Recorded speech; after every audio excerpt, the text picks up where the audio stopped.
Hello everyone, আসসালামু আলাইকুম। Welcome back to my channel. So আজকে আমরা স্ট্রেট প্যান্ট কাটিং করা দেখব।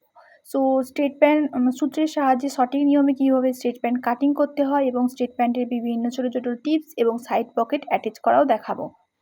সো চলেন ভিডিওটি স্টার্ট করা যাক। সো প্রথমে আমি এখানে 2 মিটার মতো ফেব্রিক নিয়ে নিয়েছি এবং 2 ফোল্ড করে নিয়েছি, কারণ প্রথমে আমরা ফ্রন্ট পার্টটাকে রেডি করবো। সো ফ্রন্ট পার্টটাকে রেডি করার জন্য আমি প্রথমে একটা সিধা লাইন ড্র করে নিচ্ছি এক্সট্রা ফেব্রিকটাকে সোজা করার জন্য। এরপর আমাদের লেন্থ মার্ক করতে হবে। সো লেন্থ মার্কিং করার জন্য প্রথমে আমি 1 ইঞ্চি ছেড়ে তারপরে আমার যে ফুল লেন্থ সেখানে মার্কিং করব। আমার এখানে 39 ইঞ্চি দরকার, তার জন্য আমি 39 ইঞ্চিতে মার্কিং করার পর 3 ইঞ্চি এক্সট্রা নিয়ে নিচ্ছি, কারণ 3 ইঞ্চি এক্সট্রা আমাদের ফোল্ড করতে কাজে লাগবে। সো এখানে আমি সিধা লাইন ড্র করে নিচ্ছি।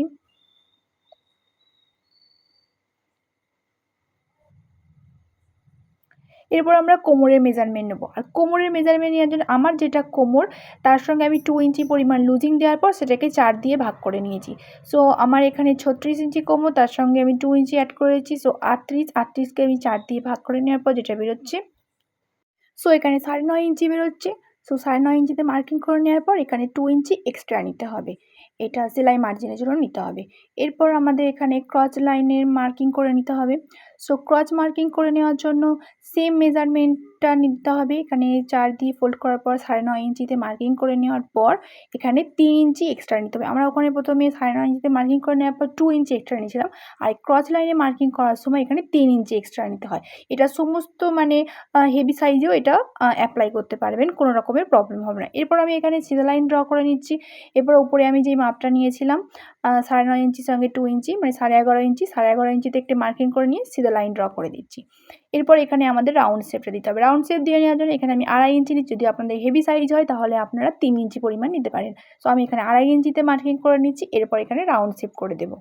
রাউন্ড শেপ করার জন্য আমি এখানে প্রথমে 1 ইঞ্চিতে মার্কিং করছি, তারপর আমি এখানে হাত দিয়ে রাউন্ড শেপ করে দেবো। আপনারা চাইলে শেপার দিয়েও শেপ করে নিতে পারেন। সো আমি এখানে দেখিয়ে দিচ্ছি কেমন করে করতে হয়। আমি এখানে হাত দিয়ে রাউন্ড শেপ করে নিচ্ছি।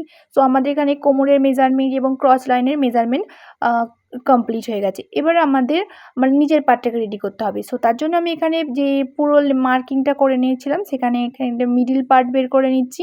মিডিল পার্ট বের করে আমরা কতটা হচ্ছে সেই পরিমাণটা মেপে নেওয়ার পর এখানে নিচের দিকে আমাদের বসাতে হবে, কারণ এখানে আমাদের মোহরির মাপটা নিতে হবে এবং সেই মার্কিং করে মোহরি আমাদের এখানে 6 ইঞ্চি নিতে হবে। তার জন্য ওই লাইনটা থেকে এদিকে 3 ইঞ্চি, ওদিকে 3 ইঞ্চিতে একটা মার্কিং করে নেব। এরপর পুরো লাইনগুলোকে মিলিয়ে দেবো। সো উপর থেকে নিচে পর্যন্ত আমি পুরো স্কেল দিয়ে লাইনটাকে মিলিয়ে দিচ্ছি। আমাদের এখানে ফ্রন্ট পার্টের সমস্ত মেজারমেন্টের কাজ কমপ্লিট। এবার শুধু আমি কাটিং করে নেব। সো আমি এখানে কাটিং করে নিচ্ছি।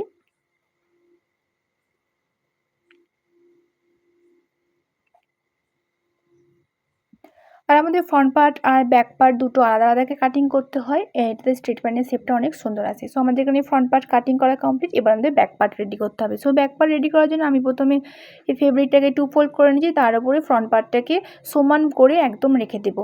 আমাদের ব্যাক পার্টে বেশি কোনো কাজ নেই, জাস্ট সমান করে এটাকে রেখে দিলাম।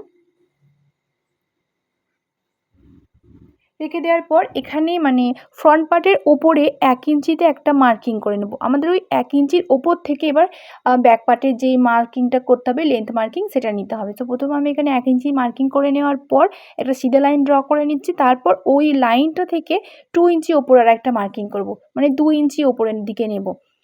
এবং এখানে যেটা আমার ফ্রন্ট পার্টের যেটা কোমরের মেজারমেন্ট, সেখানটাতে আমি একটা মার্ক করে নিচ্ছি, তার সঙ্গে 2 ইঞ্চি এক্সট্রা নিচ্ছি ওখান থেকে এবং সেম মার্কিংটা ওপরে নিচ্ছি, উপর দিকেও 2 ইঞ্চি, সাইড দিকেও 2 ইঞ্চি আমি নিলাম।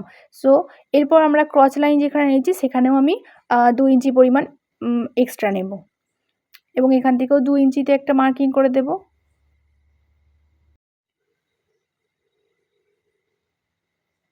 সো আমি এখানে ক্রচের লাইনটাকে একটুখানি চক দিয়ে বাড়িয়ে নিচ্ছি। বাড়িয়ে নেওয়ার পর এই যে 3টে লাইন আমি টেনেছিলাম উপর থেকে একদম নিচে পর্যন্ত, এই ক্রস লাইনের মধ্যে সিধা লাইন প্রথমে ড্র করে নেব। তারপর এখানে ব্যাক পার্টের ক্রস লাইনের রাউন্ড শেপটা দেবো। এখানে আমি ব্যাক পার্টের রাউন্ড শেপটা দিয়ে নিচ্ছি। এরপর স্কেল দিয়ে ওপরের লাইনটা মিলিয়ে নেব।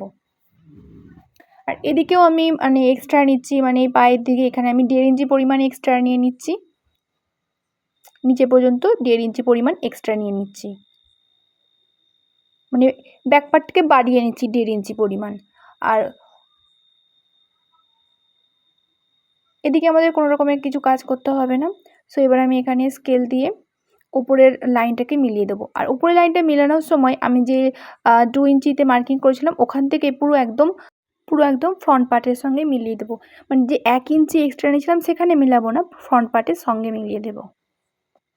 সো আমার এখানে মেলানো হয়ে গেছে। সো নিচের দিকটাও আমি এবার স্কেল দিয়ে এখানে দাগটা সোজা করে নেব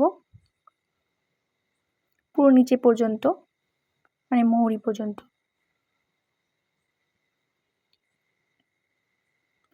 আর ভালো লাগলে অবশ্যই আমার চ্যানেলটিকে সাবস্ক্রাইব করে দেবেন। আর আপনার যদি কিছু জানার প্রয়োজন থাকে অবশ্যই আমাকে কমেন্ট করে জানতে পারেন। আর এরপর কি এমন কি ভিডিও নিয়ে আসবো আমাকে অবশ্যই বলবেন, আমি সেরকম ভিডিও আনার ট্রাই করব। সো আমি এদিকটাও মানে দাগ টেনে নিচ্ছি, এরপর আমরা কাটিং করে নেব। সো আমার এখানে ব্যাক পার্টেরও সমস্ত মেজারমেন্ট নেওয়া কমপ্লিট হয়ে গেছে, এবার শুধু কাটিং করে নিলেই হলো। সো আমার এখানে ব্যাক পার্টটাও কাটিং করা কমপ্লিট।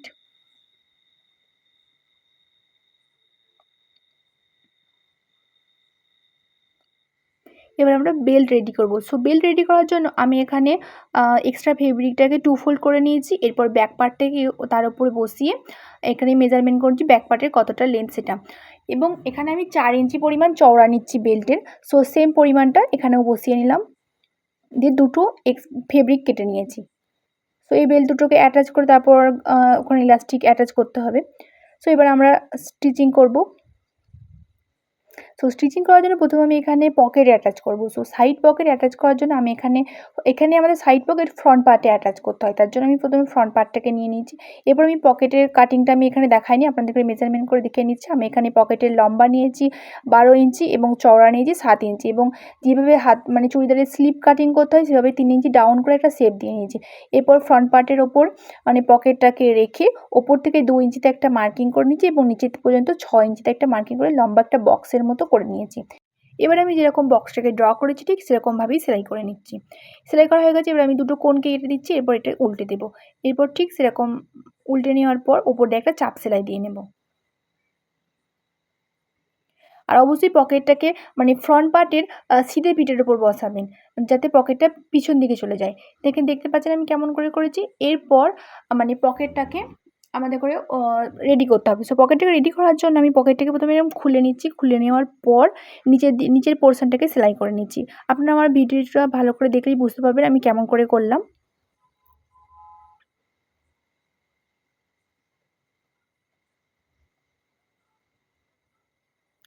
কারণ পকেটের নিচের পোর্শনে যে জয়েন্টটা সেটা যেন ভিতরের দিকে চলে যায়, তার জন্য পকেটটাকে প্রথম উল্টো করে সেলাই করে নিচ্ছি। এরপর পকেটের পোর্শনটাকে রেখে একদম যেখান থেকে পকেটটা শুরু হচ্ছে ফ্রন্ট পার্টের মানে আমাদের সামনের স্ট্রেট প্যান্টের ওপর থেকে সেলাই করে নিয়ে এসে একদম কোমর পর্যন্ত সেলাই করতে হবে, যেন পকেটের ওপর দিয়ে সেলাই না চলে যায়। এরপর ফেব্রিকের ওপর দিয়ে আমি পুরো সেলাই করে নিয়েছি পকেটটাকে অ্যাটাচ করে দেওয়ার জন্য। সো দেখতেই পাচ্ছেন আমাদের এখানে পকেট রেডি হয়ে গেছে। সো এরকমভাবে আমি আরেকটা পার্টেও রেডি করে নেব। আর পকেট সবসময় ফ্রন্ট পার্টে রেডি হয়, মানে ব্যাক পার্টের সঙ্গে অ্যাটাচ হয় না। এরপর আমরা ক্রচ লাইনটাকে মানে সেলাই করে নেব। দুটো ফ্রন্ট পার্ট একসঙ্গে রেখে ক্রচ লাইনটা সেলাই করে নেব। অবশ্যই ক্রচ লাইনে ডাবল স্টিচ দিয়ে দেবেন। আমি এখানে ডাবল স্টিচ দিয়ে নিচ্ছি।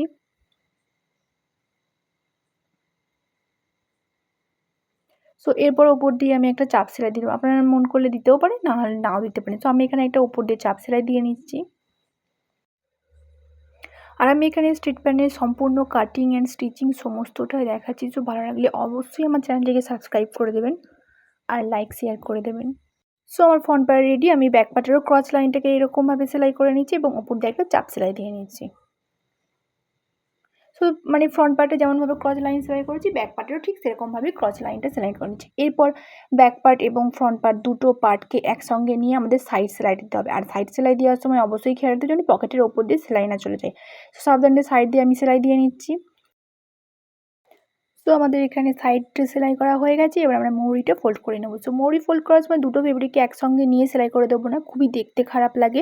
সো আমরা প্রথমে এখানে টু ফোল্ড করে নিচ্ছি, তারপর দুটো ফেব্রিককে একসঙ্গে রাখবো। রাখার পর নিচের পোর্শনটাকে খুলে নেব একটু। খুলে নেওয়ার পর এই ওপরের ফেব্রিকটার উপরে চাপিয়ে দেবো, দিয়ে উপর দিয়ে সেলাই দিয়ে নেব। আমি কেমনভাবে করলাম আপনারা দেখলেন। ঠিক সেরকমভাবে করবেন, দেখতে খুবই সুন্দর লাগবে। এই যে ছোটো ছোটো টিপসগুলো ফলো করলে স্ট্রেট প্যান্ট দেখতে আরও সুন্দর লাগে। সো আমার এখানে সাইডে সেলাই করা কমপ্লিট। এবার আমরা ফেব্রিকটাকে ফোল্ড করে উপর দিয়ে একটা রাউন্ড সেলাই, পুরো ফেব্রিকটাকে হাত দিয়ে ঘুরে ঘুরে এরকম রাউন্ড সেলাই করে নেব প্যান্টের নিচের পোর্শনটা। তাহলে আমাদের কমপ্লিট। সো আমার এখানে কমপ্লিট হয়ে গেছে মোহরি একদম সেলাই করা। সো আমাদের এবার বেল্ট রেডি করতে হবে। সো বেল্ট রেডি করার জন্য আমি দুটো ফেব্রিককে প্রথমে সেলাই করে নেব। দুটো ফেব্রিককে একসঙ্গে রেখে আমি সেলাই করে নেব এখানে। এরপর আমাদের ইলাস্টিকের মেজারমেন্ট নিতে হবে। তো ইলাস্টিক বের করতে হবে। ইলাস্টিক বের করতে আমাদের কোমরকে 3 দিয়ে ভাগ করতে হবে। সো আমার এখানে 36 কোমর 3 দিয়ে ভাগ করলাম, সো 12। এবার এই যে 12 বেরোলো, 12 ডবল নিতে হবে, মানে 12কে ডবল করলে আমার 24, মানে আমাকে 24 ইঞ্চি ইলাস্টিক নিতে হবে। সো আমি এখানে 24 ইঞ্চি ইলাস্টিক মেপে নিলাম। এরপর আমরা যে বেল্টের জন্য যে ফেব্রিকটা, প্রথমে এই ফেব্রিকটাকে একটা ফোল্ড করে উপরে একটা সেলাই করে নেব। এরপর ইলাস্টিকটাকে রাখবো, রাখার পর এটার উপরে ফেব্রিকটাকে দিয়ে উপর দিয়ে সেলাই করে নেব। পুরো একদম যেন সাইড দিয়ে সেলাই করবো, যেন ইলাস্টিকের উপরে যেন সেলাইটা না পড়ে যায়। ইলাস্টিকের রেখে উপর দিয়ে একদম সাইড দিয়ে সেলাই করব। এরপর ইলাস্টিককে টেনে টেনে পুরো একদম ফেব্রিকের মানে সাইজে করে সেলাই করে নেব। এরপর আমার সেলাই করা হয়ে গেছে, আমি এখানে হাত দিয়ে টেনে নিচ্ছি যাতে গ্যাদারিংগুলো সব এক কাছে হয়ে যায়। এরপর এর উপর দিয়ে একটা আমাদেরকে সেলাই মারতে হবে, মানে ইলাস্টিকের ওপর দিয়ে এভাবে হাত দিয়ে টেনে টেনে ওপর দিয়ে ইলাস্টিকের ওপর দিয়ে সেলাই দিলাম। আমি যেভাবে হাত দিয়ে টেনে টেনে দেখছি এরকমভাবে সেলাই দিয়ে নেবেন। সো আমার এখানে বেল্ট রেডি করা কমপ্লিট। এরপর বেল্টের দুটো মুখ একসঙ্গে নিয়ে সেলাই করে নেব। এরপর আমাদের এবার প্যান্টের সঙ্গে এটাকে অ্যাটাচ করতে হবে। সো প্যান্টটাকে আমি সিধে করে রেখেছি। এরপর বেল্টটাকে উল্টো করে রেখে এরপর হাত দিয়ে টেনে টেনে বেল্টটাকে সেলাই করে দিতে হবে। আপনারা চাইলে প্রথমে মানে ফেব্রিকটাকে মানে প্যান্টের সঙ্গে অ্যাটাচ করে নেওয়ার পর তারপরেও বেল্ট অ্যাটাচ করতে পারেন। আমি এখানে পুরো বেল্টটাকে রেডি করে নিয়েছি। এবার পুরো বেল্টের পোর্শনটাকে হাত দিয়ে টেনে টেনে সেলাই করব। প্যান্টটাকে টানবো না, শুধুমাত্র বেল্টের ফেব্রিকটাই টানবো, টেনে টেনে সেলাই করে দেবো।